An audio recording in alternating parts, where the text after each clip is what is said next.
So I found the switch was not thrown away yet, so I'm making this other little video to show you how to put the button back on. This little tip right here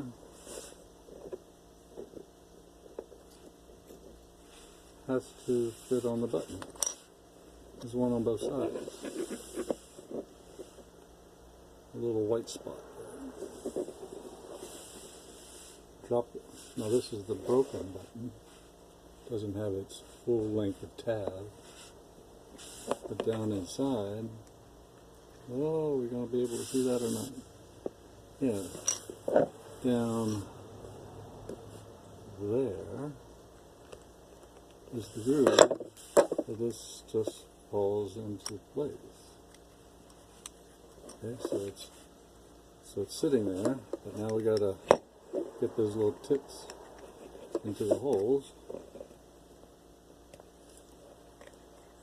and that's just a matter of lining up and pushing down. So there I lined up and I push. 1, 2, and didn't get number 2 yet. There, number 2. Heard the click. And if this had a full length extension on that lever, that would be working.